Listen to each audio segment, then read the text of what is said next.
नमस्कार। अगर आप मेरे चैनल पे नए हैं तो मुझे सब्सक्राइब कर लीजिए, लाइक कर लीजिए, शेयर कर लीजिए और कमेंट करते रहिए। आज का विषय हमेशा की तरह बहुत खास है क्योंकि आज बात है सहजन की। सहजन का एक वीडियो मैं पहले ही डाल चुकी हूँ जिसमें मैंने सहजन के बारे में काफ़ी कुछ बताया है और शॉर्ट्स बहुत सारे ऑलरेडी डालती रही हूँ। सबका लिंक मैंने इस वीडियो में दे दिया है, आप उसे जाकर देख सकते हैं।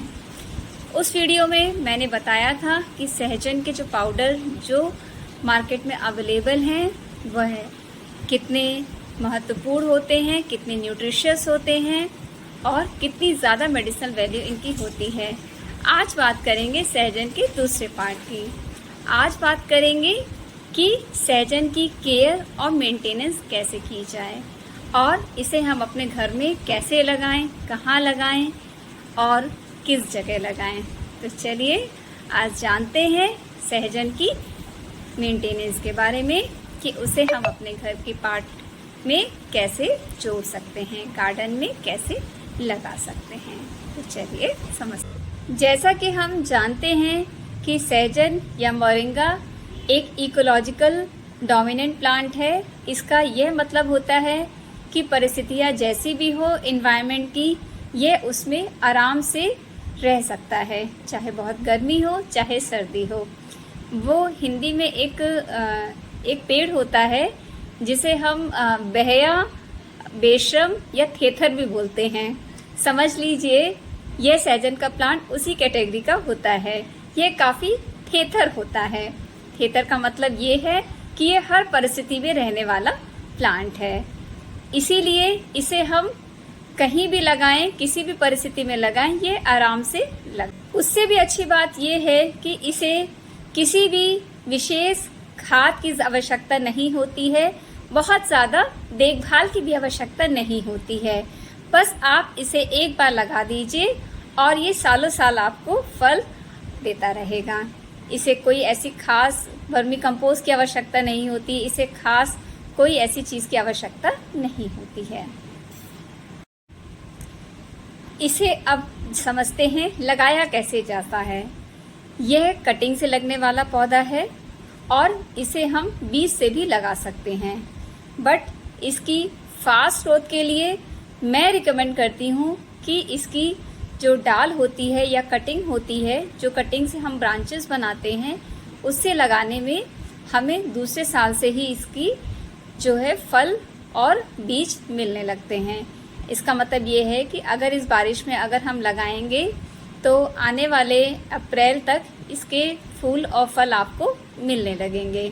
इसलिए मैं यही रिकमेंड करती हूँ कि डाल से ही लगाइए, मगर आप इसे बीज से भी लगा सकते हैं। ऐसा नहीं है कि बीज से नहीं लगता है, बीज से भी लगता है। जो मेरे घर में पेड़ लगा हुआ है मोरिंगा ओलिफेरा है। इसकी कई स्पीशीज मार्केट में अवेलेबल हैं।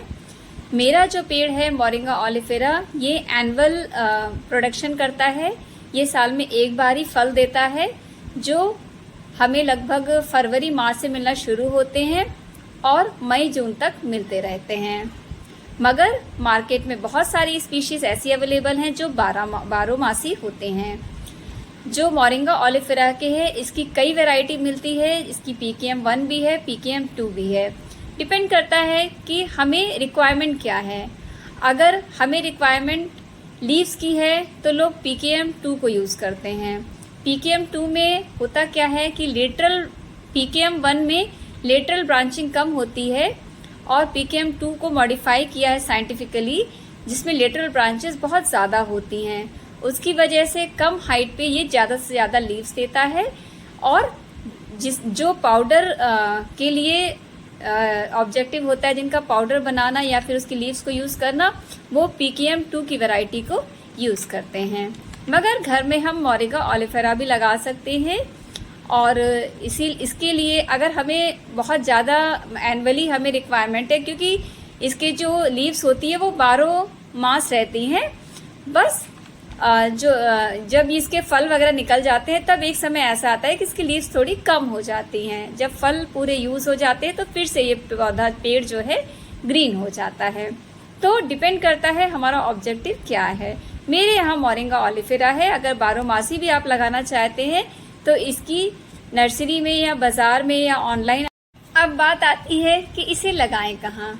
ये एक बहुत ज़रूरी विषय है जानने के लिए कि इस पेड़ को हम कहाँ लगाएं, क्योंकि ये एक एक्यूमुलेटर टाइप का पौधा है।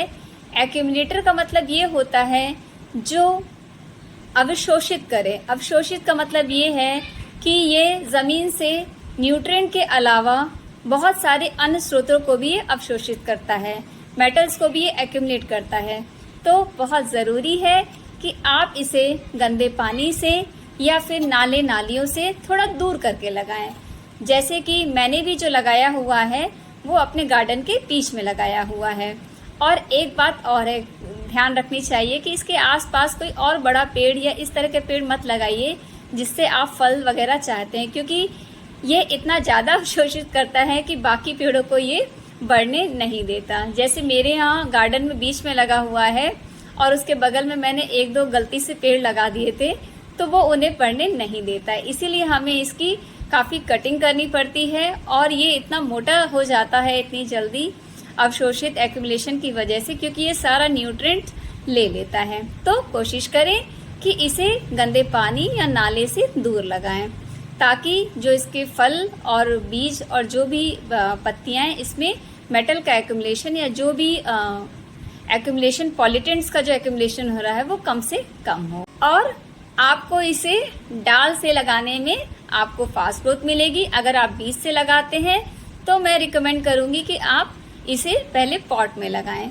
पॉट में लगाने से ये होता है कि आप उसको कंट्रोल कर सकते हैं कुछ दिनों तक, क्योंकि बीज अगर आप सीधे ज़मीन पे लगाते हैं तो हो सकता है वो ग्रो उतना प्रॉपरली ना करे। फिर उस पॉट से आप उसे अपने ज़मीन पे ग्राउंड में आप उसे ट्रांसफ़र कर सकते हैं। इसे कोई विशेष खाद की आवश्यकता नहीं होती है, तो इसलिए आप इसे नॉर्मल सॉइल में, जो भी आपकी गार्डन सॉइल है उसमें लगा सकते हैं। इसमें कुछ भी खाद डालने की आवश्यकता कतई नहीं है। आप नॉर्मल सॉइल में इसे लगा दीजिए, ये आपको तुरंत रिजल्ट। इसकी एक खास बात के बारे में बताती हूँ, क्योंकि ये एक एक्यूमुलेटर टाइप का प्लांट है।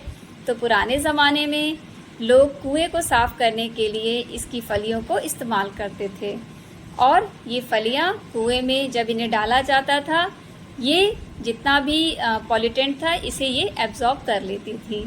सोचिए कितना महत्वपूर्ण पेड़ है ये, कितना चमत्कारी पेड़ है ये।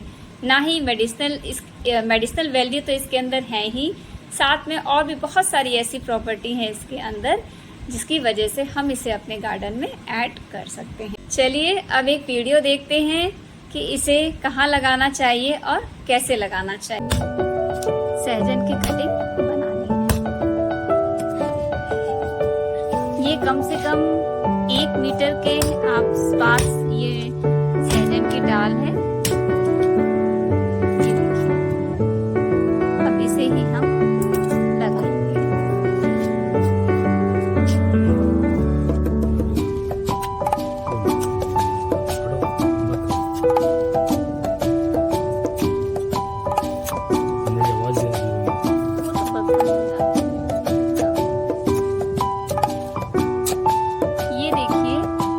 ये मेरा 2.5 से 3 फीट का लगभग डाल है, जो सहजन की डाल है, और गड्ढा मैंने लगभग 1 फीट से कम का बनाया। लगभग ये अप्रॉक्स 11 के आसपास होगा। तो आप लोग भी इसी तरह से इसी साइज का और इसी शेप के गड्ढे का जो है बना के इसमें आप इसे लगा सकते हैं, सहजन की डाल को।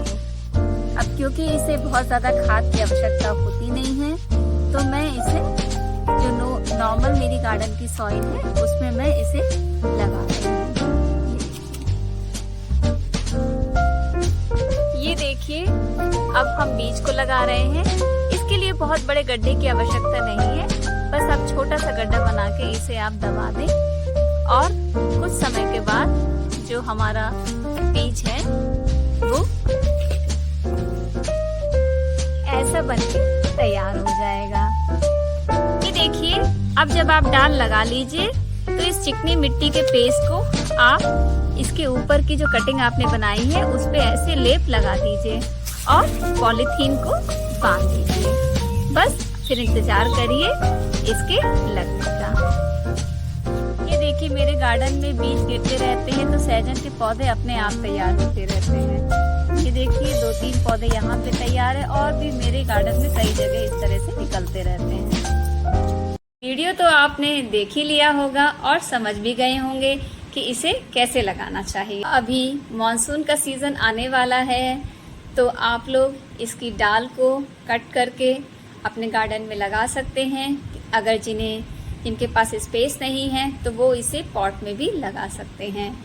तो मगर अगर पॉट का साइज़ आप थोड़ा बड़ा रखेंगे तो ज़्यादा अच्छा रहेगा। तो मैं चाहती हूँ कि आप लोग इस मॉनसून सीज़न में इसे अपने गार्डन में लगाएं। इसकी जितनी भी मेडिसिनल वैल्यूज़ हैं इसको इस्तेमाल करें, किचन में लाएं, ज़्यादा से ज़्यादा इस्तेमाल करें, यूज़ करें। और अगर वीडियो अच्छा लगा हो तो प्लीज़ इसे लाइक करें, शेयर करें, कमेंट करें और मुझे फॉलो करते रहिए।